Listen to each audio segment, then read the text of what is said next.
this is Cece with CeCeRoseTarot.com, bringing you your Divine Feminine reading to Divine Masculine reading. I just followed up with, I am following up, with the reading that I did for Divine Masculine to Divine Feminine, and now I'm doing Divine Feminine to Divine Masculine, okay? If you're new to my channel, please like, share, or subscribe to my channel. Subscribing would be best because I am building my subscribers as an up-and-coming YouTuber. I am an intuitive tarot reader, and I have been doing tarot and readings practically all my life. But I started several years ago, and I took about this journey more recently to become a practitioner of the faith and deliver messages channeled through me through spirit. Okay, and I really enjoy it. But for the purposes of putting out the message, I have to let you know it's for entertainment and informational purposes only. If you're interested in the reading, hit me up, okay? You can hit me up on CeCeRoseTarot.com. It has a button that says book your session. All you have to do is read through as to what type of reading you want. I have the prices there. Send me the message on book your session as to what you're looking for, what you want to provide. Provide your contact information. I'll reach out to you and we can set it up. Okay? All right. Anyways, this is for Divine Feminine to Divine Masculine. What Divine Feminine is communicating to Divine Masculine. This is for little to no contact. This is for people who are karmically linked. This is for those who feel a spiritual connection to a twin flame or a soulmate, whether you're single or in a relationship. This is for all sexes. Divine Feminine to Divine Masculine is an energy. So this can be for same-sex relationships, polyamorous relationships, or just regular, male-female relationships, whichever one.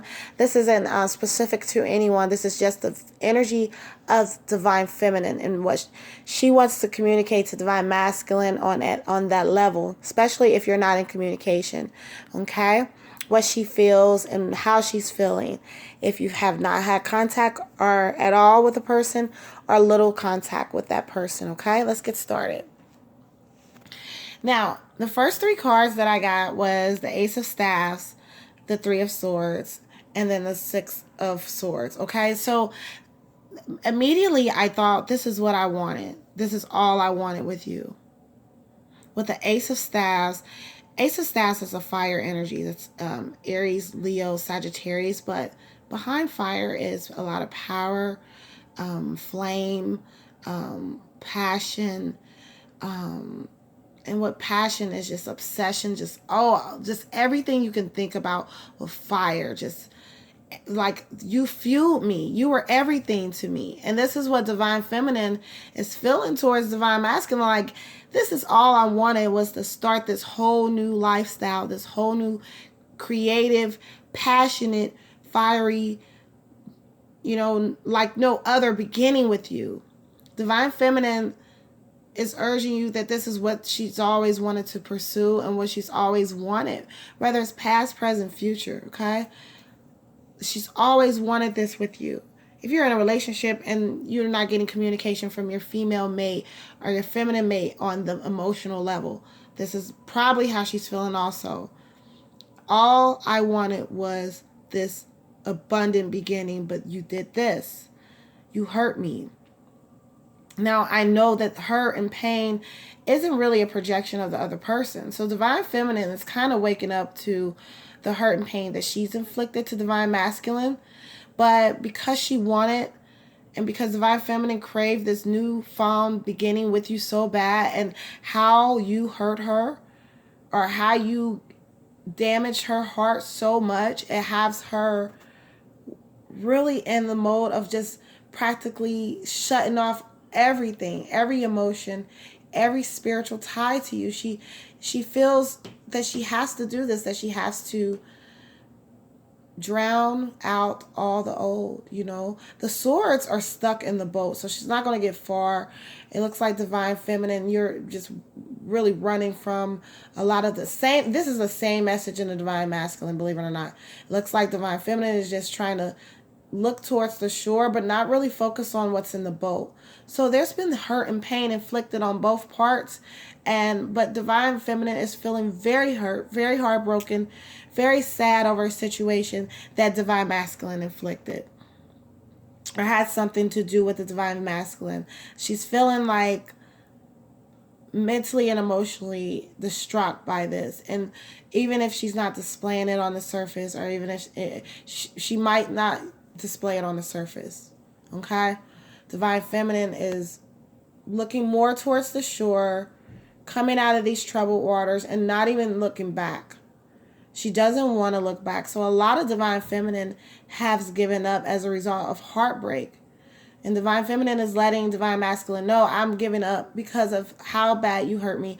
And I just really wanted you to acknowledge what we set out to do. It looks like she had a higher intentional power, divine feminine, a higher divine power in order to bring about a type of abundance that was already blueprinted. And this was something that divine feminine really, really wanted with you. But because of this disconnect in communication, disconnect and, energies, disconnect in mental support, emotional support, there was a disconnection that caused a lot of heartbreak, and she might have inflicted pain herself. Looks like divine feminine is inflicting the swords, because the next card I have is Queen of Swords, which is the energy of Libra, Aquarius, Gemini. But when you see the Queen of Swords, she's not fucking playing. She is so disciplined and so poised and so set out on strategy. She knows everything. Air represents the knowing, so she already knows.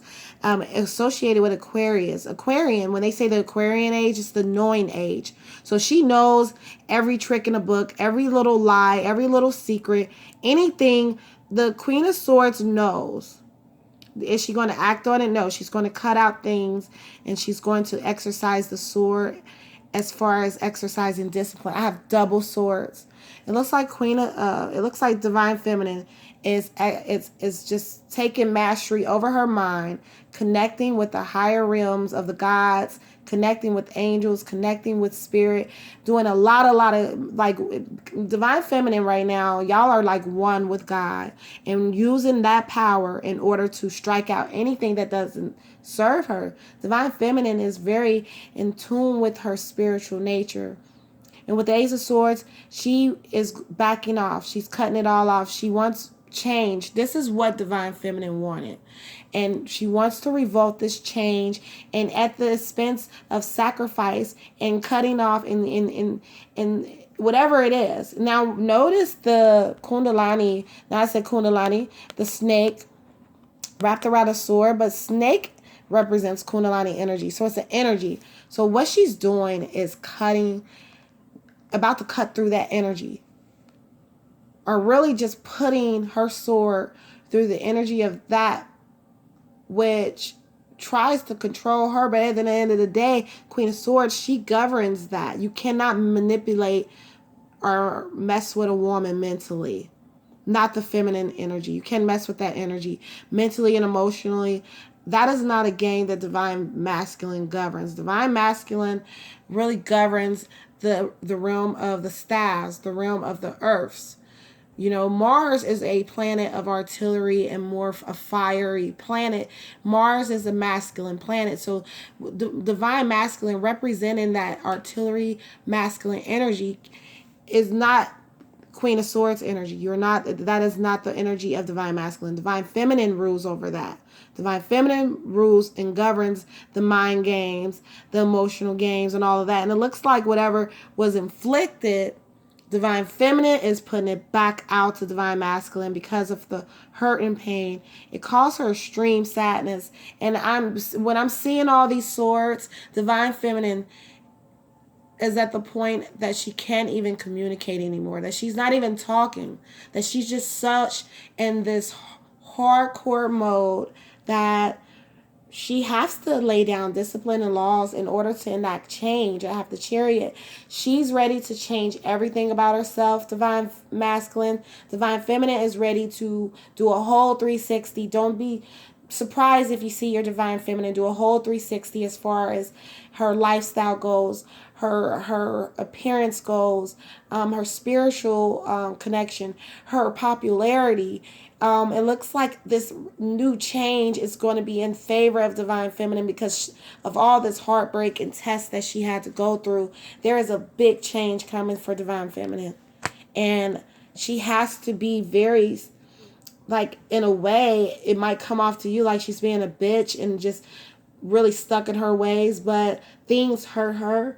And at this point, divine feminine knows that communication isn't the way to get through, so she's utilizing that mental and emotional connection with spirit to let you know, listen, I revolt change in my life when things are not correct, and I will, take mastery over the mental gains, take mastery over the emotional gains in order to provide a better lifestyle, or in order to provide a better spiritual pathway for myself.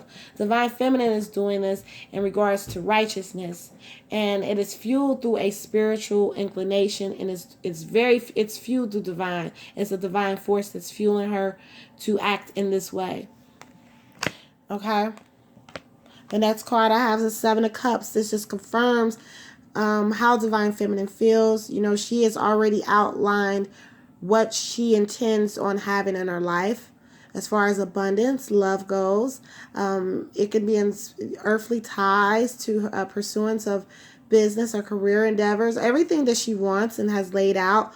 Even the type of man she wants, the type of man that how he treats her, how he respects her, and the type of masculine energy that she wants to encompass around her children to bring about what she wants. She already has this blueprint. That's what I'm saying. Divine feminine has a whole blueprint set up, and because of that, the reason why she's here is because she felt that the divine masculine left her in the cold.